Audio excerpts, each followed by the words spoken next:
ओम नमः शिवाय। हर हर महादेव। आज मार्गशीर्ष माह के शुक्ल पक्ष की चतुर्दशी तिथि और शनिवार है। आज श्री दत्त जयंती मनाई जाएगी और शाम के समय 4:59 से पूर्णिमा तिथि की शुरुआत हो जाएगी। महायोगेश्वर दत्तात्रेय भगवान विष्णु के ही अवतार हैं। इनका अवतरण मार्गशीर्ष की पूर्णिमा को प्रदोष काल में हुआ था। अतः इस दिन बड़े ही समारोह पूर्वक दत्ता जयंती का उत्सव मनाया जाता है। श्रीमद् भागवत गीता में बताया गया है कि पुत्र प्राप्ति की इच्छा से महर्षि अत्रि के व्रत करने पर दत्तो माहेमिति यदे भगवान से दत्ते, मैंने अपने आप को तुम्हें दे दिया है। विष्णु के ऐसा कहने से भगवान विष्णु स्वयं अत्रि के पुत्र के रूप में अवतरित हुए थे और दत्त के नाम से जाने गए। अत्रि पुत्र होने से वे आत्रेय भी कहलाते हैं। दत्त और आत्रेय के संयोग से इनका नाम दत्तात्रेय प्रसिद्ध हो गया। इनकी माता का नाम अनसुईया है। उनका पतिव्रता धर्म संसार में प्रसिद्ध है। इसके बारे में भी पुराणों में कथा बताई गई है। कथा अपनी बाद में सुनेंगे, पहले अपने सुनते हैं छोटी सी कहानी गणेश जी भगवान की। क्योंकि हर व्रत, पूजा पाठ और मांगलिक कार्यों में भगवान गणेश जी को सर्वप्रथम याद करना बहुत ही जरूरी होता है। बोलो गणेश जी महाराज की जय हो। एक समय की बात है, गणेश जी ने पृथ्वी के मनुष्यों की परीक्षा लेने का विचार बनाया। तो वे अपना रूप बदलकर एक छोटे से बच्चे का रूप धारण करके पृथ्वी पर घूमने लगे और हाथ में एक चम्मच में दूध ले लिया और दूसरे हाथ में चुटकी भर चावल ले लिए और गली गली घूमकर आवाजें लगाने लगे कि कोई भाई मुझे खीर बना दो, कोई मुझे खीर बना दो। दूध और चावल तो मेरे पास हैं, कोई है जो मुझे खीर बना दे। तो उस बालक की इस तरह की बातें सुनकर सारे लोग हंसने लगे, कहने लगे कि भला इतने से दूध से कोई खीर बनती है। पर गणेश जी इसी तरह आवाजें लगाते रहे। एक गांव के बाद दूसरे गांव में इसी तरह चक्कर लगाते पुकारते घूम रहे थे। कोई भी खीर बनाने के लिए तैयार नहीं हुआ। सुबह से शाम हो गई। गणेश जी वैसे ही आवाजें लगा रहे थे। तो शाम के समय एक बुढ़िया अपनी झोंपड़ी के बाहर बैठी हुई थी। तो गणेश जी वहां से पुकारते हुए निकले कि कोई मुझे खीर बना दो, कोई मुझे खीर बना दो। दूध और चावल तो मेरे पास हैं। तो बुढ़िया बड़ी कोमल हृदय वाली थी। सोचने लगी कि बच्चा है, बना देती हूँ, जितनी बनेगी उतनी ठीक है। तो वो कहने लगी कि ला बेटा, मैं तुझे खीर बना देती हूँ। तो गणेश जी ने उसे चावल और चम्मच वाला दूध दे दिया। तो बुढ़िया माई उसे लेकर अंदर चली गई। तो गणेश जी भगवान कहने लगे कि बूढ़ी अम्मा, खीर बनाने के लिए बड़ा बर्तन लेकर आना। तो बुढ़िया कहने लगी कि बेटा, मेरे पास तो कोई बड़ा बर्तन है ही नहीं। तो गणेश जी कहने लगे कि नहीं बूढ़ी अम्मा, अंदर जाकर देखो तो सही। तो बुढ़िया जैसे ही अंदर गई तो एक बड़ी सारी कढ़ाई पड़ी थी। तो बुढ़िया को पता चल गया कि यह कोई साधारण बालक नहीं है। तो बुढ़िया ने चूल्हे पर उस कढ़ाई को चढ़ाया और जैसे ही बूढ़ी अम्मा ने वो दूध और चावल कढ़ाई के अंदर डाले तो उफान आता गया और कढ़ाई लबालब भर गई। जैसे जैसे खीर तैयार हो रही थी तो उसके अंदर से केसर की बहुत ही अच्छी खुशबू आ रही थी। तो खीर बनते ही गणेश जी भगवान ने बूढ़ी अम्मा से कहा कि माँ जी, मैं स्नान करके आता हूँ। आप ऐसे करो, पूरे नगर वासियों को न्योता दे दो ताकि वो भी खीर खाने के लिए आ जाए। तो बूढ़ी माँ ने कहा कि ठीक है। तो वो गांव वालों को न्योता देने के लिए चली गई। गणेश जी स्नान करने चले गए। तो उसी समय बुढ़िया का बेटा और बहू खेत से आए थे। तो बहू सोचने लगी कि माँ जी तो पूरे नगर को न्योता देने चली है, तो मेरे लिए तो खीर नहीं बचेगी। तो उसने जल्दी से एक थाली ली और उसके अंदर खीर डालकर रसोई में किवाड़ के पीछे बैठ गई और कहने लगी कि ले गणेशिया भोग, ले गणेशिया भोग, और खीर खा ली। उस थाली को चक्की के नीचे छुपा दिया। बुढ़िया न्योता देकर आई। तो गांव वाले सोचने लगे कि कल तक तो बुढ़िया के पास कुछ नहीं था और आज इतना धन हो गया है कि ये हमें खीर खिलाएगी। तो सारे मिलकर बुढ़िया के घर की ओर चल पड़े कि चलो देखते हैं कि आज बूढ़ी माई हमें क्या खिलाने वाली है। तो जैसे ही उसकी झोंपड़ी के पास गए तो खीर की बहुत ही अच्छी खुशबू आ रही थी। इतने में गणेश जी भगवान भी आ गए। तो बुढ़िया माई कहने लगी कि गणेशिया भोग लगा ले, गांव वाले आ गए हैं, उन्हें खीर परोसनी है। तो गणेश जी कहने लगा कि बूढ़ी माई मैंने तो भोग लगा लिया। तो बुढ़िया कहने लगी कि आपने भोग कब लगाया? अभी तो आप बाहर से आ रहे हैं। तो वो कहने लगा कि माई मुझे तो तुम्हारी बहू ने भोग लगा दिया है। अगर विश्वास नहीं हो तो चक्की के नीचे देख लो, थाली पड़ी है, उसके अंदर 2 चावल चिपके हैं। तो बूढ़ी माई ने चक्की के नीचे जाकर देखा तो सच में थाली पड़ी थी और उसमें 2 चावल चिपके हुए थे। तो वो समझ गई कि गणेश जी भगवान सच कह रहे हैं। तो फिर बुढ़िया ने सारे गांव वालों को खीर परोसी। तो सारे गांव वाले खूब तारीफ कर करके खीर खा रहे थे। फिर भी वो खीर खत्म होने का नाम नहीं ले रही थी। तो बुढ़िया गणेश जी से कहने लगी कि गणेशिया, अब मैं इस खीर का क्या करूं? ये तो कढ़ाई वैसी की वैसी ही भरी पड़ी है। तो उसने कहा कि बुढ़िया माई सुबह न्योता और दे देना, एक बार सारे नगरवासियों को खीर खिला देना। तो बुढ़िया माई ने सुबह फिर उन्हें बुलाया, फिर भी खीर खत्म होने का नाम नहीं ले रही थी। तो इस खीर का समाचार राजा के कानों में पड़ गया। तो राजा ने अपने सैनिकों को भेजकर कहा कि जाओ उस बुढ़िया के पास से उस खीर की कढ़ाई को यहाँ लेकर आओ। तो राजा के आदमी आज्ञा पाते ही बुढ़िया के घर चली गई और वहाँ जाकर कहने लगी कि बूढ़ी अम्मा, इस कढ़ाई का आपके घर में क्या काम है? ये कढ़ाई तो राजमहल में शोभा देती है। तो यह कहकर वो कढ़ाई वहाँ से उठाकर राजमहल में ले आई। जैसे ही महल में लाकर उस कढ़ाई को रखा तो उस कढ़ाई के अंदर कीड़े मकोड़े बिलबिलाने लगे, सांप बिच्छू जहरीले जानवर घूमने लगे और बुरी तरह से बदबू आने लगी। तो यह देखकर राजा को बड़ी ही हैरानी हुई। उन्होंने बुढ़िया को बुलाया और कहा कि बूढ़ी माई, ये सब क्या है?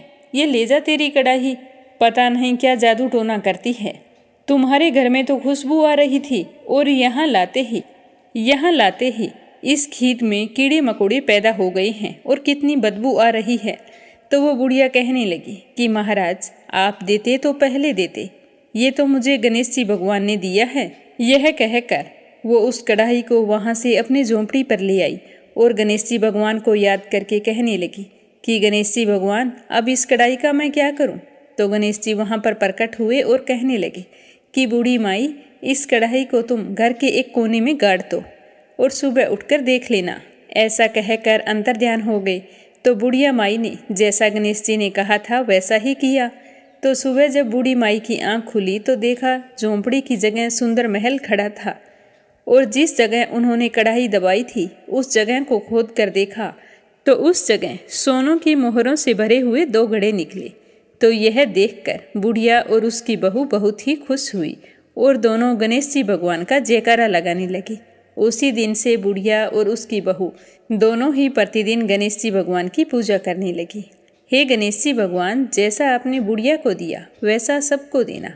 कहानी कहने वाले को, सुनने वाले को और हुंकारा भरने वाले को, सभी की सारी मनोकामनाएं पूर्ण करना। बोलो गणेश जी महाराज की जय हो। अब अपने सुनेंगे श्रीदत्त भगवान की जन्म कथा। पुराणों के अनुसार एक बार ब्रह्माणी, रुद्राणी और लक्ष्मी जी को अपने अपने पतिवर धर्म पर बहुत ही गर्व हो गया था। तो भगवान को अपने भगत का अभिमान कभी भी सहन नहीं होता। तो उन्होंने कुछ करने की सोची। तभी भगवान के मन में एक अद्भुत लीला करने का विचार आया। तो भक्त वत्सल भगवान ने देव ऋषि नारद के मन में प्रेरणा उत्पन्न की। नारद जी घूमते घूमते देवलोक पहुँचे और तीनों देवियों के पास बारी बारी जाकर कहा कि अत्रि पत्नी अनसुया के समक्ष आपका सतीत्व तो बिल्कुल भी शून्य है। तो यह सुनकर तीनों देवियों को बिल्कुल भी अच्छा नहीं लगा। उन सभी ने अपने अपने पतियों को, ब्रह्मा, विष्णु और महेश, इन सब को देव ऋषि नारद की कही हुई बात बताई और साथ में यह भी कहा कि देव ऋषि नारद कह रहे थे कि आप अनसुया के पतिवर धर्म की परीक्षा ले सकती हैं। तो सभी देवताओं ने अपनी अपनी पत्नियों को खूब समझाया, परंतु देवियों के हट के आगे उनकी एक नहीं चली। तो हार कर तीनों ने साधु का वेश बनाया और वे तीनों देव अत्रि मुनि के आश्रम में जा पहुँचे। महर्षि अत्रि उस समय आश्रम में नहीं थे। अतिथियों को आया देखकर देवी अनसुया ने उन्हें प्रणाम करके अर्घ्य, कंदमूल आदि अर्पित किए, किंतु वे बोले कि हम लोग तब तक आतिथ्य स्वीकार नहीं करेंगी जब तक आप हमें अपने गोद में बिठाकर भोजन नहीं कराती हैं। तो इस तरह की बात सुनकर देवी अनसुईया तो हैरान हो गई, किंतु आतिथ्य धर्म की महिमा का लोप न जाए, इस दृष्टि से उन्होंने नारायण का ध्यान किया, अपने पति देव का स्मरण किया और इसे भगवान की लीला समझकर वो बोली कि यदि मेरा पतिव्रत धर्म सत्य है तो ये तीनों साधु 6-6 महीनों के शिशु बन जाएं। उस देवी का इतना कहना था कि तीनों देव 6 महीने के शिशु के समान छोटे हो गए और रुंदन करने लगे। तब माता ने उन्हें गोद में लेकर दुग्ध पान कराया, फिर पालने में झुलाने लगी। फिर इसी तरह कुछ समय बीत गया तो वो तीनों देव तो नन्हे शिशु बने थे, देवलोक वापिस नहीं गए। तो तीनों देवियां अत्यंत व्याकुल हो गई। तभी वहां पर नारद जी आए तो उन्होंने संपूर्ण हाल कह सुनाया कि किस तरह अनसुईया ने अपने पतिव्रत धर्म का पालन किया है। तो यह सुनकर तीनों हैरान हो गई और उन्हें खुद पर शर्मिंदगी महसूस होने लगी। तो तीनों की तीनों अनसुईया के पास गई और वहां जाकर उनसे क्षमा मांगी। देवी अनसुईया ने अपने पतिव्रत बल से तीनों देवों को पूर्व रूप में कर दिया। इस प्रकार वो प्रसन्न होकर तीनों देवों ने अनसुईया से वरदान मांगने को कहा। तो देवी कहने लगी कि आप तीनों देव मुझे पुत्र के रूप में प्राप्त हों। तो यह सुनते ही तीनों देवों ने तथास्तु कहा और अपनी देवियों को लेकर अपने अपने लोक चले गए। कालांतर में यही तीनों देव अनसुईया के गर्भ से प्रकट हुए थे। ब्रह्मा के अंश से चंद्रमा, शंकर के अंश से दुर्वासा, विष्णु के अंश से दत्तात्रेय श्री विष्णु भगवान के ही अवतार हैं और इन्हीं के आविर्भाव की तिथि दत्तात्रेय जयंती के नाम से प्रसिद्ध है। तीनों ईश्वर शक्ति से सम्माहित भगवान दत्तात्रेय सर्वव्यापी हैं। उनकी उपासना करने से मनुष्य को बुद्धि, ज्ञान और बल की प्राप्ति होती है। शत्रु बाधा दूर करने में भी उनके मंत्र हैं, वो बड़े ही कारगर सिद्ध होते हैं। दत्तात्रेय भगवान अपने भक्तों पर आने वाले हर संकटों को तुरंत ही दूर कर देते हैं। अतः गुरुवार, पूर्णिमा और दत्तात्रेय जयंती के दिन इन मंत्रों का 108 बार जाप करने से मनुष्य के सारे कष्ट बहुत ही जल्दी दूर हो जाते हैं। तो भगवान दत्तात्रेय के चमत्कारी मंत्र इस प्रकार हैं। दिगंबरा दिगंबरा श्रीपाद वल्लभ दिगंबरा, ओम द्राम दत्तात्रेयाय नमः। इन मंत्रों का 108 बार जाप करने से व्यक्ति का जीवन सुखमय हो जाता है। आज शाम 4:59 पर मार्गशीर्ष पूर्णिमा की शुरुआत हो जाएगी। तो अगली कहानी अब अपनी सुनेंगे अमावस्या और पूर्णिमा, दो बहनों की कथा। प्राचीन समय में किसी नगर में एक साहूकार रहता था। उसकी 2 बेटियां थीं जिनकी धर्म कर्म में काफ़ी रुचि थी। अपनी इस रुचि के चलते वे दोनों पूरी श्रद्धा से पूर्णिमा का व्रत किया करती थी। पर उन दोनों की आराधना में केवल इतना अंतर था कि बड़ी बहन अपना व्रत संपूर्ण करती थी और पूरी श्रद्धा और निष्ठा से व्रत रखती थी और छोटी बहन व्रत को हमेशा अधूरा छोड़ देती थी। इसी तरह कई वर्ष बीत गए। दोनों बहनें समय के साथ बड़ी हो गई तो साहूकार ने अपनी बेटियों के लिए अच्छा घर और वर देखकर उनका विवाह कर दिया। विवाह के पश्चात बड़ी बहन को एक सुंदर और स्वस्थ संतान की प्राप्ति हुई। वहीं छोटी बहन संतान सुख से वंचित रह गई।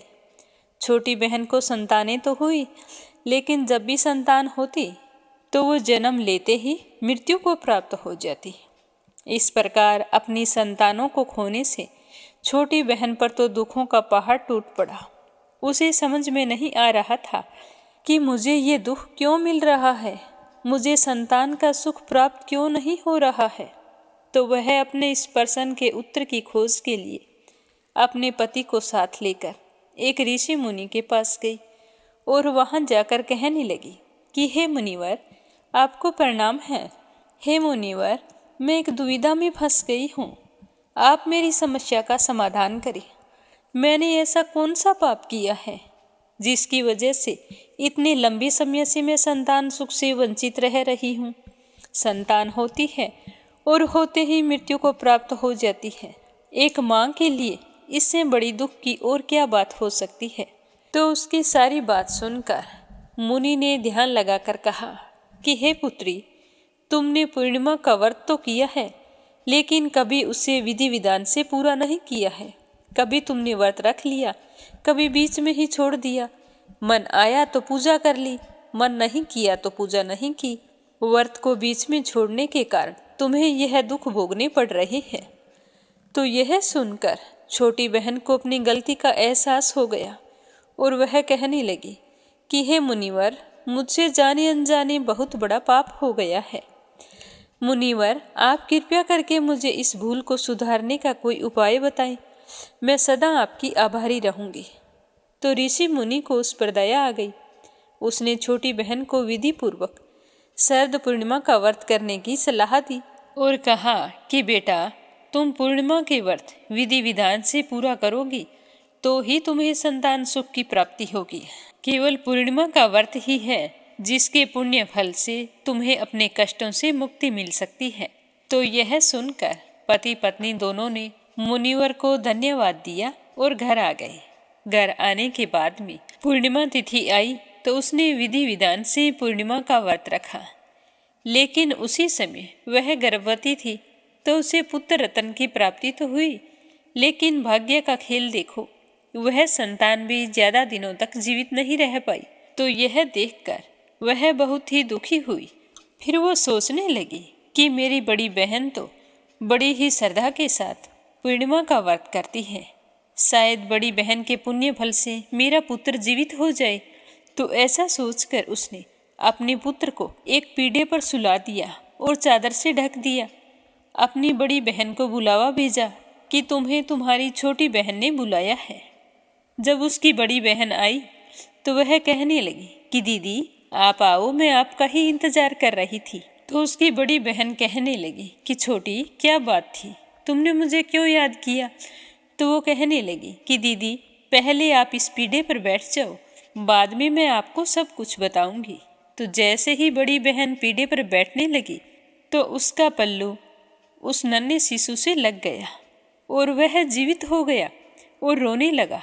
तो बच्चे के रोने की आवाज़ सुनकर बड़ी बहन पीढ़े पर बिना बैठे ही खड़ी हो गई और शिशु को रोता हुआ देखकर उसे गोद में उठाया और क्रोधित होती हुई अपनी छोटी बहन से गुस्से में कहने लगी कि छोटी, तुम मुझसे यह कैसा पाप करवाने जा रही थी?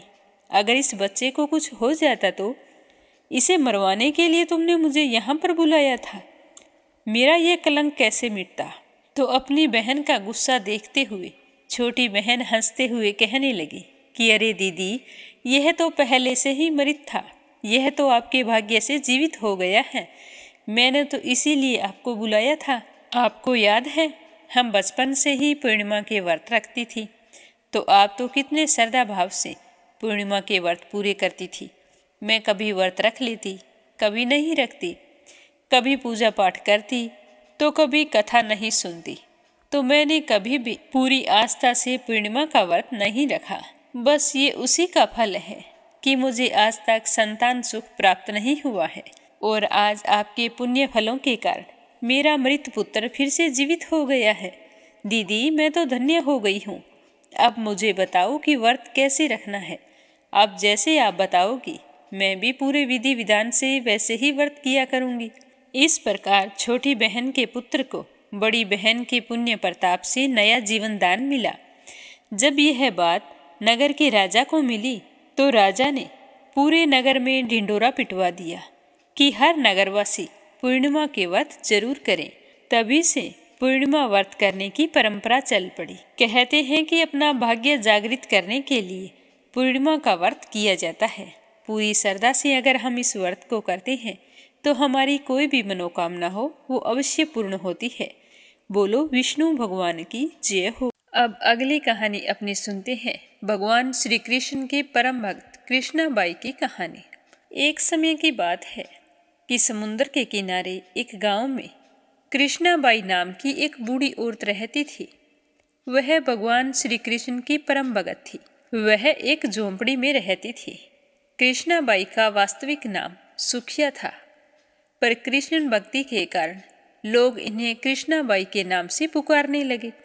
कृष्णाबाई लोगों के घरों का काम करके अपना जीवन यापन करती थी।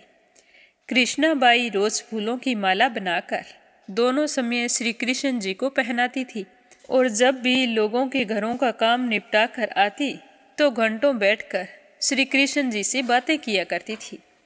तो गांव के लोग सोचने लगे कि यह बुढ़िया तो पागल हो गई है। एक रात श्री कृष्ण जी ने उस बुढ़िया के सपने में आकर दर्शन दिए और कहा कि कृष्णाबाई, तुम कल यह गांव छोड़कर दूसरे गांव में चली जाना, क्योंकि यहाँ पर तो बहुत बड़ा भूचाल आने वाला है। तो सुबह होते ही कृष्णाबाई ने अपना सामान इकट्ठा करना शुरू कर दिया और गांव वालों को भी बोल दिया कि कल मेरे सपने में कान्हा जी आए थे और वो कह रहे थे कि यहाँ पर बहुत बड़ा तूफान आने वाला है, तुम गांव छोड़कर दूसरे गांव में चली जाओ। तो उसकी बात सुनकर सारे लोग कहने लगे कि तुम तो पागल हो गई हो और सभी को पागल करोगी। किसी ने उसकी बात पर विश्वास नहीं किया। तो कृष्णाबाई ने एक बैलगाड़ी मंगवाई और कान्हा जी की मूर्ति ली और सामान की गठरी बांधकर गाड़ी में बैठ गई। तो सारे लोग उसकी मूर्खता पर हंसने लगे। कृष्णाबाई जाने लगी। अपने गांव की सीमा पार करके अगले गांव में प्रवेश करने ही वाली थी कि श्री कृष्ण की आवाज़ आई कि कृष्णा, तू सारा सामान ले आई है और वो सुई नहीं लेकर आई जिससे तू मेरी माला बनाकर मुझे पहनाती है। तो यह सुनते ही बुढ़िया माई तो बेचैन हो गई और सोचने लगी कि मुझसे इतनी बड़ी भारी भूल कैसे हो गई, अब मैं कान्हा जी की माला कैसे बनाऊंगी। तो उसने गाड़ी वाले को रोका और कहा कि तुम रुको, मैं अभी आती हूँ। और बुरी तरह पागलों की तरह भागती हुई झोंपड़ी की तरफ भागी। तो गांव वाले उसके पागलपन को देखते हुए उसका मजाक उड़ाते रहे। कृष्णाबाई ने झोंपड़ी के तिनकों में फंसी हुई सुई को निकाला और फिर पागलों की तरह दौड़ती हुई गाड़ी वाले के पास आई। तो गाड़ी वाले ने पूछा कि माई, तू परेशान क्यों है, कुछ नहीं होना। तो माई कहने लगी कि अच्छा, अब तू जल्दी चल और अपने गांव की सीमा पार कर। तो गाड़ी वाले ने जैसे ही गांव की सीमा पार की तो समुद्र में से एक जोर से लहर उठी और सारा गांव जलमग्न हो गया। वह गाड़ी वाला भी अटूट कृष्ण भक्त था। तो श्री कृष्ण भगवान ने अपने दोनों भक्तों को सकुशल बचा लिया। जो भी भगवान श्री कृष्ण की सच्ची श्रद्धा भाव से पूजा करते हैं तो अपने भक्त की फिक्र भगवान श्री कृष्ण को हमेशा रहती है। देखो, अपने भक्त के लिए एक सुई की इतनी चिंता करते हैं तो भक्त की रक्षा करने के लिए कितनी ही चिंता करते होंगे। जब तक वह सुई उस गांव में थी तो सारा गांव बचा हुआ था और सुई निकालते ही सारा गांव जलमग्न हो गया। तभी तो कहा जाता है कि भरी बदरिया पाप की बरसन लगे अंगार, संत ने होते जगत में जल जाता संसार। अर्थात अगर इस दुनिया में संत और अच्छे व्यक्ति ना होते तो ये संसार कब का समाप्त हो गया होता। बोलो श्री कृष्ण भगवान की जय हो। अब सुनते हैं अगली कहानी। भगवान श्री कृष्ण के परम भक्त एक सेठ जी की कहानी, जो बहुत ही कंजूस थे लेकिन भगवान श्री कृष्ण के अनन्य भगत थे। वह सेठ जी हमेशा एक संत जी के पास प्रवचन सुनने जाया करता था। एक दिन सेठ जी संत जी से विनती करने लगे कि महाराज, मुझे कोई ऐसा उपाय बताइए कि मैं मेरे भगवान की, मेरे इष्ट श्री कृष्ण की भरपूर सेवा करूं और मेरा 1 रुपया भी खर्च ना हो। तो संत जान गए कि यह व्यक्ति बहुत ही कंजूस है, लेकिन श्री कृष्ण के प्रति उसकी श्रद्धा देखकर संत जी ने उसे एक अद्भुत उपाय बतलाया। संत जी कहने लगे कि तुम ऐसा करना, रोजाना भगवान श्री कृष्ण की मानसिक पूजा करना। तो सेठ जी कहने लगे कि मानसिक पूजा क्या होती है। तो संत जी ने कहा कि मन में ऐसा विचार करना कि तुम श्री कृष्ण के विग्रह को स्नान करवा रहे हो, उन्हें बहुमूल्य सुंदर वस्त्र धारण करवा रहे हो, उनका उत्तम श्रृंगार कर रहे हो, उनको बढ़िया से बढ़िया भोग अर्पित कर रहे हो। इस विधि में तुम्हारा 1 भी रुपया खर्च नहीं होगा। ऐसा करने से तुम भक्ति और सेवा दोनों का आनंद प्राप्त कर लोगे।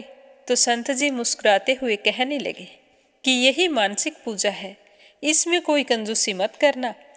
तो संत की बात मानकर सेठ जी ने श्री कृष्ण जी की मानसिक पूजा करनी शुरू कर दी। अब उनका रोजाना का नियम था कि वे भगवान श्री कृष्ण को स्नान करवाते, सुंदर सुंदर वस्त्र धारण करवाते और दूध में शक्कर डालकर उनको भोग लगाते। अपनी मानसिक पूजा के इस नियम को करते हुए कई वर्ष बीत गए। अब तो सेठ को कई बार अनुभूति होती कि जैसे श्री कृष्ण स्वयं उनका भोग ग्रहण करते हैं। एक दिन की बात है कि सेठ जी श्री कृष्ण की मानसिक पूजा के दौरान पहले स्नान करवाया, फिर श्रृंगार करके जैसे ही भोग के दूध में शक्कर डाल रहे थे तो उन्होंने 1 चम्मच की जगह 2 चम्मच शक्कर डाल दी। तो कंजूस सेठ के मन में विचार आया कि 1 चम्मच शक्कर निकाल लेता हूँ, किसी और दिन काम आएगी। तो जैसे ही वो दूध से शक्कर निकालने लगा तो उसे एहसास हुआ कि श्री कृष्ण भगवान ने उसका हाथ पकड़ लिया है और भगवान बोल रहे हैं कि रहने दे, ज़्यादा शक्कर गिर गई तो कोई बात नहीं, इसमें तेरा कोई रुपया खर्च नहीं हुआ है। तू तो मानसिक पूजा में भी कंजूसी करता है, तेरी कंजूसी करने की आदत गई नहीं है। तो भगवान का स्पर्श पाकर सेठ तो कृतार्थ हो गया और प्रभु के स्पर्श का एहसास उसके लिए अकल्पनीय था। उसने कभी नहीं सोचा था कि मुझे भी इस तरह भगवान का स्पर्श मिलेगा। तो खुशी के मारे सेठ जी की आंखों से आंसू बहने लगे। सेठ जी ने अपनी मानसिक पूजा के बल पर ही भगवान के दर्शन पा लिए। इसीलिए तो कहा जाता है कि भगवान श्री कृष्ण तो प्रेम भाव के भूखे हैं। बोलो श्री कृष्ण भगवान की जय हो। अब अपने सुनते हैं शिव जी और कान्हा की कथा। जब महादेव शिव शंभु को पता चला कि भगवान श्री हरि विष्णु ने श्री कृष्ण के रूप में पृथ्वी लोक में अवतार ले लिया है तो उनके मन में उनसे मिलने की इच्छा जागृत हो गई। कान्हा के बाल रूप का दर्शन करने के लिए भगवान शिव बेचैन हो उठे और उन्होंने एक योगी का भेष बनाया और गोकुल में पहुंच गए। वहां जाकर नंद भवन के आगे इस तरह आवाजें लगाने लगे कि एक योगी आयो रे तेरे द्वार, दिखा दे मुखे लाल का, ओ मैया दिखा दे मुखे लाल का, तेरे पालने में पालनहार, दिखा दे मुखे लाल का, ओ मैया दिखा दे मुखे लाल का।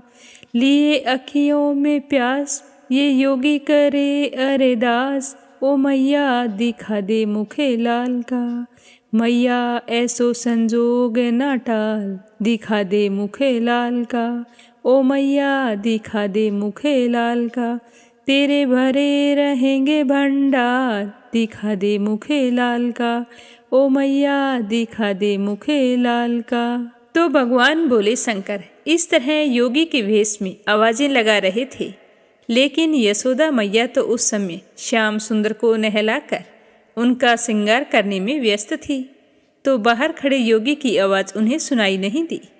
योगी भेषधारी शिव भोले ने फिर से आवाज़ लगाई, लेकिन अंदर से कोई आवाज़ नहीं आई। तभी वहाँ से एक वृक्ष की वृद्धा गोपी गुजर रही थी। उसने उस योगी को प्रतीक्षा करते देखा तो उनके पास आई और कहने लगी कि बाबा आप किसे बुला रहे हो। तो योगी कहने लगा कि इस घर की गृह स्वामिनी को बुला रहा हूँ माई। तो गोपी कहने लगी कि आपको भिक्षा चाहिए। तो योगी ने कहा कि हाँ माई भिक्षा चाहिए। तो गोपी कहने लगी कि यहाँ पर तो कोई दिखाई नहीं देता है, चलो आप मेरे घर चलो, वहाँ तुम्हें भिक्षा मिल जाएगी, अन्न वस्त्र धन जो भी तुम मांगोगे वही दूंगी। तो योगी कहने लगा कि नहीं माई, मेरा एक नियम है कि मैं हर दिन एक ही द्वार पर जाकर अलख जगाता हूँ।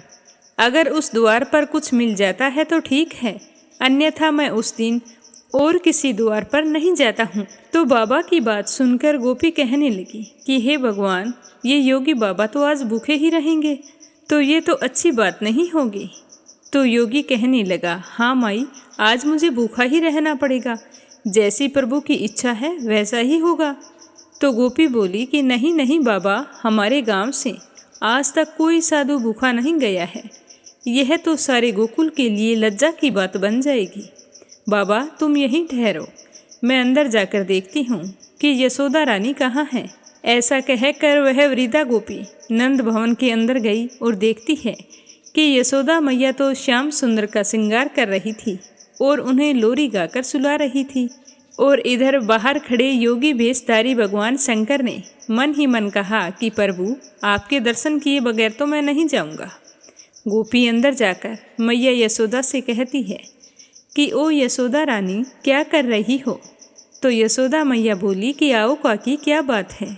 तो वह गोपी कहने लगी कि तेरे द्वार पर एक योगी कब से भिक्षा के लिए खड़ा है और तू उसकी आवाज़ ही नहीं सुन रही। तो मैया यशोदा कहने लगी कि मुझे तो सुनाई नहीं दिया, तुम ऐसा करो उसे भिक्षा दे दो। तो गोपी कहने लगी कि मुझे तो वो कोई बड़ा महात्मा लगता है, आज तक मैंने ऐसा योगी कहीं नहीं देखा। उसके मुख पर आंख भी नहीं दिखती, इतना तेज है जैसे कि सूर्य का तेज होता है, और उसका नियम देखो कितना कड़ा है। वो कहता है कि जिस द्वार पर भिक्षा के लिए खड़ा हो जाता हूँ बस वहीं से भिक्षा लेता हूँ, और भिक्षा ना मिलने पर भूखा ही लौट जाता हूँ। तो यशोदा मैया कहने लगी कि काकी, भिक्षा के लिए देखो मैंने आटा, चावल, दाल, गुड़, घी सब कुछ ले लिया है। मुझे लगता है कि इतना सामान तो 2-4 दिन के लिए काफ़ी होगा। अब चलो चलते हैं। तो गोपी कहने लगी कि बेटा, दक्षिणा के लिए भी कुछ ले लो, बड़े दिव्य मूर्ति हैं, उसे प्रसन्न करो तो आशीर्वाद पाओगी। तो यशोदा मैया कहने लगी कि काकी, अभी लेकर आती हूँ, मैं तो भूल ही गई थी। तो यशोदा मैया जाकर संदूक से धन और एक मोती की माला निकालते हुए कहती हैं कि काकी, आप कहते हैं कि बड़ी ही दिव्य आत्मा आई है, तो ये लो, बहुमूल्य मोतियों की माला है, यही दे देती हूँ। तो इधर बाहर खड़े शिव शंभू मन ही मन में श्याम सुंदर से इस तरह बातें कर रहे थे कि प्रभु, दर्शन देने में इतना संकोच क्यों है? तो श्याम सुंदर ने उनके अंतर मन में कहा कि धन्य भाग हैं जो आप स्वयं अपने सेवक के घर पधारे हैं, सेवक का प्रणाम स्वीकार कीजिए। इस तरह अंदर और बाहर दोनों के अंतर मन में बातें चल रही थी। शिव जी कह रहे थे कि कौन सेवक है, कौन प्रभु, इसके निर्माण का ये समय नहीं है। आप तो हमें अपना परम भगत जानकर बाल रूप के दर्शन करा दीजिए। तो श्याम सुंदर कहने लगा कि बाल रूप तो इस समय मैया यशोदा के पास गिरवी पड़ा है, उन्हीं से मांगना पड़ेगा। मेरी मैया तुम्हारे पास ही आ रही है। मैया यशोदा श्याम सुंदर को पालने में सुलाकर दक्षिणा की थाल लेकर उस वृद्धा गोपी के साथ नंद भवन के बाहर आती है, जहाँ योगी भेष में शिव शंभू प्रतीक्षा कर रहे होते हैं। मैया यशोदा योगी रूपी शिव शंभू को प्रणाम करते हुए कहती है कि महाराज, विलंब के लिए क्षमा करना, मैंने अपने लल्ला को स्नान कराया था, उसका श्रृंगार कर रही थी। तो शिव शंभू कहते हैं कि मैया, तुम धन्य हो जिसको ऐसे दिव्य बालक की सेवा का सौभाग्य प्राप्त हुआ है। माता, मुझे भी उस परम दिव्य शिशु के दर्शन करवा दो। तो यशोदा मैया कहने लगी कि क्षमा करो बाबा, अभी मैंने नहलाया है, हवा में उसे बाहर निकालूंगी तो ठंड लग जाएगी। तो शिव शंभू कहते हैं कि मैया, हवाओं का चलना ना चलना जिसके संकल्प मात्र पर निर्भर है, उसके लिए व्यर्थ की शंका मत करो। उसे एक बार मेरे पास लेकर आओ, मैं उसके दर्शन करने की लालसा से ही तुम्हारे द्वार पर आया हूँ। तो यशोदा मैया कहने लगी कि नहीं योगी बाबा, मैं उसे बाहर नहीं ला सकती, आप यह भिक्षा ग्रहण कीजिए और मुझे क्षमा कीजिए। तो योगी भेषधारी शिव शंभू भिक्षा की थाली की ओर देखकर इस प्रकार मैया यशोदा से कहने लगे कि मैया, ये मोती मानक धन मेरे लिए तो पत्थर के टुकड़े हैं, मेरे किस काम के हैं, मुझे इनका लोभ नहीं है। चाहो तो ऐसे हीरे मोती मानक मुझसे ले लो, पर मुझे मेरे लल्ला के दर्शन करवा दो, वही हमारी भिक्षा है। फिर योगी भेषधारी शंकर ने अपने कमंडल से हीरे मोती निकालकर मैया यशोदा की भिक्षा की थाल में रख दिए, जिसे देखकर यशोदा मैया बहुत ही हैरान हुई और चिंतित भी हो गई। वृद्ध गोपी से कहने लगी कि काकी, ये कोई असली साधु नहीं है, मुझे तो लगता है कि कोई मायावी है। तो वृद्ध गोपी चुपचाप खड़ी यशोदा मैया का करुण चेहरा देखती रही। फिर यशोदा मैया ने अपनी आंखों में आंसू भरकर योगी भेषधारी शिव शंभू से कहा कि देखो योगी बाबा, तुम जैसे कई मायावी इससे पहले आ चुके हैं, सभी इसी प्रकार चिकनी चुपड़ी बातें करते हैं कि तेरा लाल तो बड़ा दिव्य बालक है, उसका दर्शन करा दे, उसे मेरी गोद में दे दे। जब उसे दे देती हूँ तो सब उसका अनिष्ट करने की चेष्टा करते हैं। मेरे लाल ने आप लोगों का क्या बिगाड़ा है? जो आप लोग उसके शत्रु बन गए हैं। इस तरह कहते हुए कड़े शब्दों में यशोदा मैया ने कहा कि भिक्षा चाहिए तो लीजिए, अन्यथा अपने स्थान को पधारिए, पर मैं अपने लल्ला को बाहर नहीं लाऊंगी। तो मैया के शब्द सुनकर शिव शंभू कहते हैं कि मैया ऐसे कठोर मत बनो, मैं बहुत दूर कैलाश पर्वत से आया हूँ। मैया यशोदा फिर कठोर शब्दों में कहती है कि कैलाश में थे तो वहाँ भगवान शिव के साक्षात दर्शन कर लेते, यहाँ क्यों आए हो। तो शिव शंभू कहते हैं कि भोली मैया, भगवान के साक्षात दर्शन करना कोई कठिन कार्य नहीं है, परंतु उनके बाल स्वरूप के दर्शन करना अत्यंत दुर्लभ है। उसी की लालसा से मैं तेरे द्वार पर आया हूँ। कई युगों के पश्चात ही यह दर्शन मिलते हैं। तो यशोदा मैया कहती है कि नहीं नहीं योगी बाबा, मुझे क्षमा कर दो, मैं मेरे बच्चे को बाहर नहीं लाऊंगी। मेरे पति की आज्ञा है कि किसी अनजान व्यक्ति के सामने अपने लल्ला को मत लेकर जाना। तो मैया यशोदा को इस प्रकार फैसले पर अडिग देखकर भगवान श्याम सुंदर ने पूर्णमासी बुआ को वहां भेज दिया, जहां यह वाद विवाद चल रहा था। पूर्णमासी बुआ स्वयं भगवती योग माया थी, जो भगवान के जन्म से पूर्व ही गोकुल में आ गई थी। जैसे ही पूर्णमासी बुआ वहां पर पहुंची तो कहने लगी कि यशोदा, ये अनजान व्यक्ति नहीं है, मैं तो इन्हें अच्छी तरह से जानती हूँ। मैंने तुम्हें कहा था ना, गोकुल में आने से पहले मैं काशी में रहती थी, वहीं इनके दर्शन किए हैं। ये सचमुच परम दिव्य शक्ति हैं, शक्तिपति हैं। ऐसा कहते हुए पूर्णमासी बुआ आंखों में आंसुओं की धार लिए भगवान शिव के चरणों में अपना शीश रखकर उन्हें प्रणाम करती है और उठकर मैया यशोदा से कहती है कि यशोदा, इन्हें लल्ला के दर्शन करा दे। यशोदा रानी, इन्हें लल्ला के दर्शन करा दे। इनका आशीर्वाद पाकर तेरा लल्ला भी बड़ा प्रसन्न हो जाएगा। तो यशोदा मैया हैरान होकर पूर्णमासी बुआ से कहती है कि बुआ, क्या तुम सच कह रही हो? तुम सच में इन्हें जानती हो? तो बुआ कहने लगी कि हाँ रे यशोदा, मैं इन्हें सच में जानती हूँ। यह तो तेरा सौभाग्य है जो तेरे लल्ला का प्रेम इन्हें तेरे द्वार तक ले आया है। तो यशोदा मैया कहने लगी कि बुआ, इनकी वेशभूषा तो देखिए, लंबी लंबी जटा, बदन में बबूत और गले में सर्पों की माला लगाए हुए। मेरा लल्ला तो इन्हें देखकर डर जाएगा। ना बाबा ना, मैं मेरे लल्ला को बाहर नहीं लाऊंगी। बेचारी भोली भाली मैया को क्या पता था कि उनके द्वार पर स्वयं भगवान सदाशिव पधारे हैं। मैया यशोदा से ऐसा सुनकर पूर्णमासी बुआ ने कहा कि नहीं यशोदा रानी, इनके दर्शन मात्र से ही समस्त भय का नाश हो जाता है, सारी बाधाएं दूर हो जाती है। मुझ पर विश्वास करो, मैं तुमसे कभी भी झूठ नहीं बोली। वृद्धा गोपी ने पूर्णमासी बुआ का समर्थन करते हुए कहा कि यशोदा रानी, ये पूर्णमासी बुआ कभी झूठ नहीं बोलती। यशोदा रानी, तुम्हें याद है जब वो पहले पहले गोकुल में आई थी, तब इसी ने तुझे आशीर्वाद दिया था ना कि तुम्हें लल्ला होगा।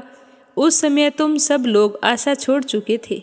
ये सदा सच कहती है, तो इसकी बात मान ले बेटी, जा अपनी लल्ला को बाहर ले आ। तो यशोदा मैया कहने लगी कि मैं लल्ला को तो ले आऊँगी, पर इनके हाथों में नहीं दूंगी। तो पूर्णमासी बुआ ने कहा कि जा बेटा, लल्ला को ले आ, योगी बाबा दूर से ही आशीर्वाद दे देंगे। तो यशोदा मैया आनंद भवन के अंदर जाती है और श्याम सुंदर को लेकर अपनी गोद में उठाकर कहती है कि अरे ओ लल्ला, चल, कोई तेरे दर्शन के लिए आया है। यह कहकर यशोदा मैया श्याम सुंदर को बाहर ले आती है, जिसे देख योगी भेषधारी शिव शंभू प्रेम से गदगद हो उठते हैं। श्याम सुंदर के बाल स्वरूप को टकटकी लगाए निहारते रहते हैं, जैसे पूर्णिमा की रात को चकोर चांद को टकटकी लगाए निहारता है। तो यशोदा मैया कहती है कि लो योगी बाबा, लल्ला को देख लो और आशीर्वाद दे दो। तो भगवान शिव शंभू अपने प्रिय श्याम सुंदर के इस बाल स्वरूप को देखकर उन्हें नमस्कार करते हैं और श्याम सुंदर भी चेहरे पर मधुर मुस्कान लाकर उन्हें देखते रहते हैं।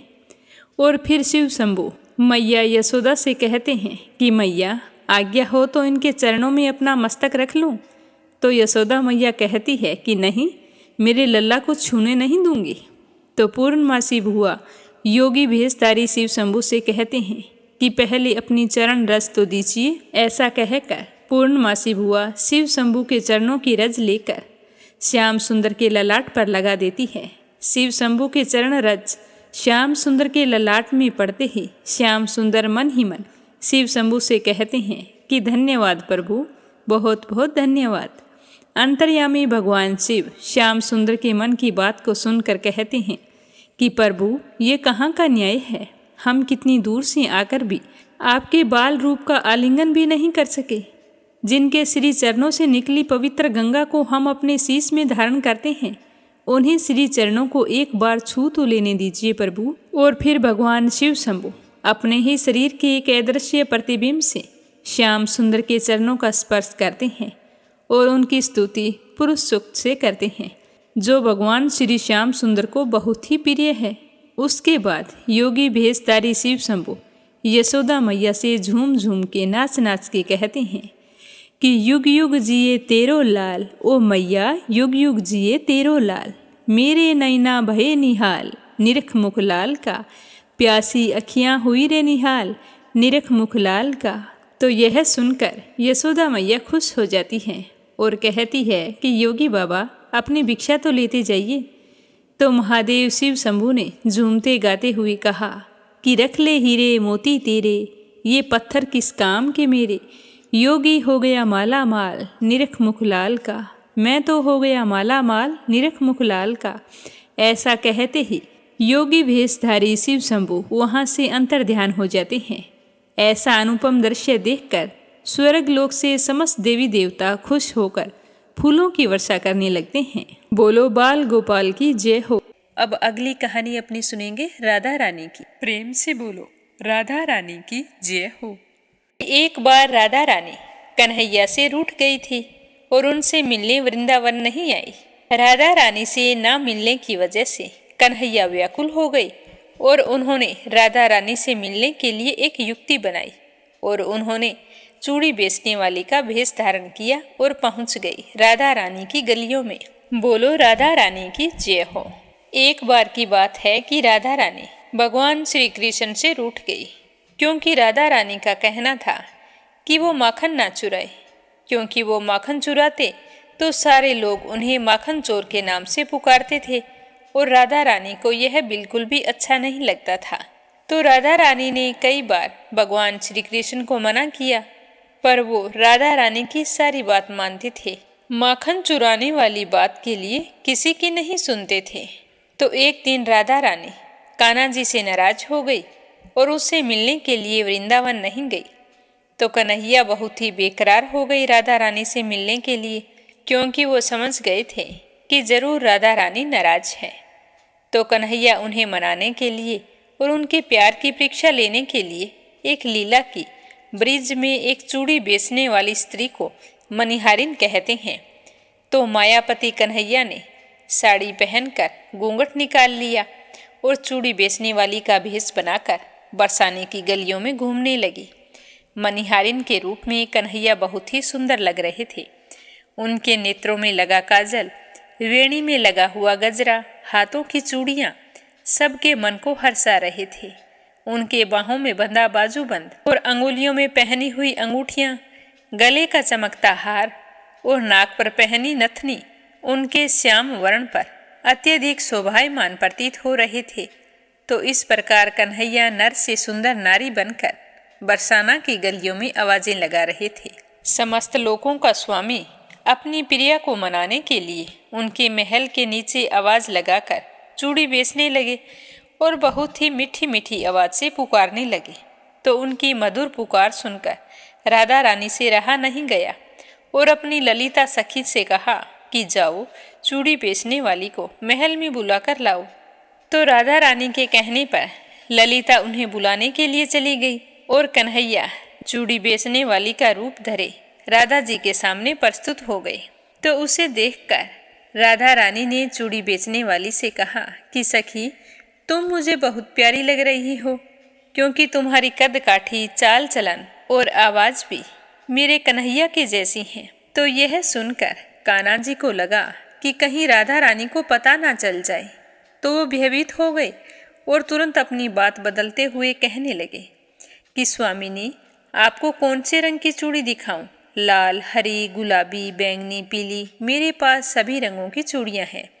उनके यह बात खत्म होने से पहले ही राधा रानी बोल पड़ी कि मैं केवल श्याम रंग की चूड़ी पहनूंगी। तो यह सुनकर कन्हैया को थोड़ा अजीब लगा, तो वो कहने लगे कि स्वामिनी जी, मेरे पास इतने सुंदर सुंदर रंग हैं, फिर भी आपको श्याम रंग की चूड़ी क्यों पहननी है।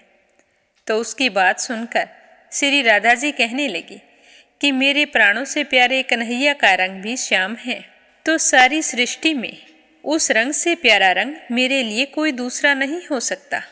यह सुनते ही कन्हैया तो खुशी के मारे अपनी सुध बुध भूल गए और जोर जोर से नाचने लगे।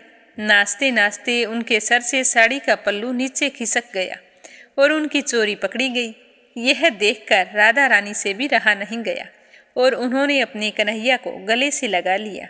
तो इस प्रकार कान्हा जी और श्री राधा जी का मिलन देखकर सारी सखियां बहुत ही खुश हुई और राधा कृष्ण को बीच में लेकर उनके इर्द गिर्द नृत्य करने लगी। बोलो राधा रानी की जय हो, बोलो कृष्ण कन्हैया की जय हो। लपसी और तपसी की कहानी। बोलो लपसी तपसी की जय हो। प्राचीन समय की बात है, एक गांव में लपसी और तपसी नाम के दो भाई रहा करते थे। तपसी हमेशा भगवान की सेवा में लीन रहता था, लेकिन लपसी हमेशा सवा सेर लापसी बनाता, भगवान को भोग लगाकर फिर स्वयं भोजन कर लेता। दोनों भाइयों का यही नियम था। एक दिन दोनों भाइयों में बहस छिड़ गई कि कौन बड़ा है। तो लपसी कहने लगा कि मैं बड़ा हूँ, क्योंकि मैं तो लापसी बनाकर भगवान को रोजाना भोग लगाता हूँ। मैं कभी भी भगवान को भूखा नहीं रहने देता। तो तपसी कहने लगा कि मैं बड़ा हूँ, क्योंकि मैं सारा दिन भगवान की तपस्या करता हूँ। तो इस तरह करते करते दोनों जोर जोर से लड़ने लगे। तभी वहाँ से नारद मुनि गुजर रहे थे। उन दोनों को लड़ते हुए देखा तो उनके पास आए और लड़ने का कारण पूछने लगे। तो तपसी कहने लगा कि हे देव ऋषि, आप ही बताइए कि कौन बड़ा है। मैं कहता हूँ कि मैं बड़ा हूँ। लपसी इस बात को मानने के लिए तैयार नहीं है। ये कहता है कि मैं बड़ा हूँ। तो दोनों की बात सुनकर नारद मुनि कहने लगे कि मैं इसका फैसला तो कर दूंगा, लेकिन कल करूँगा। कल सुबह जल्दी आऊँगा और आपको बता दूंगा कि तुम दोनों में से कौन बड़ा है। तो अगली सुबह तपसी रोजाना की तरह नहा धोकर पूजा करने के लिए जा रहा था। तो रास्ते में उसे 1.25 करोड़ की एक अंगूठी मिली, जो नारद जी ने उसके आगे फेंकी थी। तो तपसी ने जल्दी जल्दी इधर उधर देखा और अंगूठी को उठा लिया और तपस्या करने बैठा तो अपने पैर के नीचे दबाकर बैठ गया। लपसी रोजाना की तरह स्नान करके आया और 1.25 सेर लापसी बनाई। पहले भगवान को भोग लगाया, फिर स्वयं लापसी जीमने के लिए बैठ गया। तभी वहाँ पर नारद जी आ गए और कहने लगे कि लपसी बड़ा है। तो तपसी कहने लगा कि इसका क्या कारण हो सकता है, ये कैसे बड़ा है, ये कभी पूजा पाठ नहीं करता है। तो नारद जी कहने लगे कि इसके मन में लालच नहीं है, जो भी करता है बड़े ही श्रद्धा भाव से करता है। इसका नियम है कि रोजाना भगवान को भोग लगाना। इसका नियम कोई भी भंग नहीं कर सकता, लेकिन तुम्हारा नियम भंग हो चुका है। तो तपसी कहने लगा कि कैसे, मैं नियम से रोजाना भगवान की पूजा करता हूँ। तो नारद मुनि कहने लगे कि तुम खड़े होकर अपना पैर उठाओ।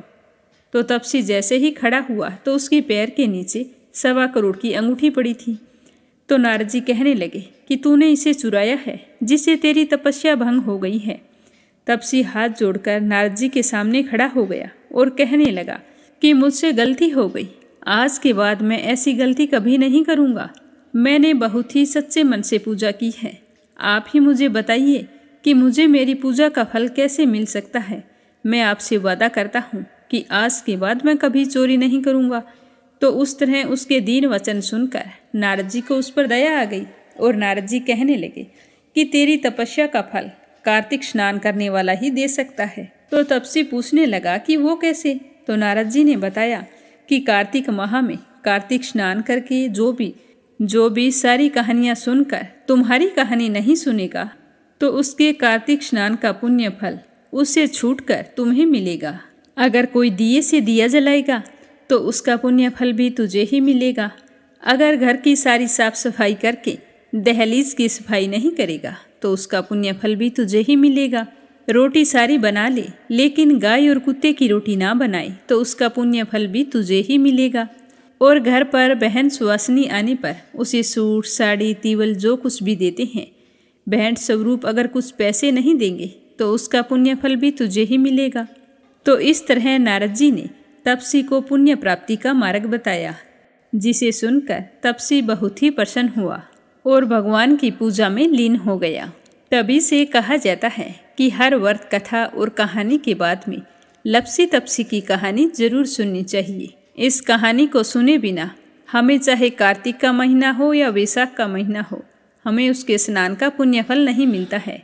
जब कहानी समाप्त हो जाती है तो इस तरह से कहना चाहिए कि लपसी का फल लपसी को मिले, तपसी का फल तपसी को मिले। हमारी कहानी का, हमारे पूजा पाठ और हमारे व्रत का पुण्य फल हमें मिले। बोलो लपसी तपसी की जय हो। कथा समाप्त होते ही कमेंट बॉक्स में भगवान श्री कृष्ण की जय हो, मर्यादा पुरुषोत्तम भगवान श्री राम की जय हो जरूर लिखें। और अगर आपने मीरा भक्ति स्टोरी चैनल को सब्सक्राइब नहीं किया है तो जरूर करें। कल फिर मिलेंगे अगली कहानी के साथ।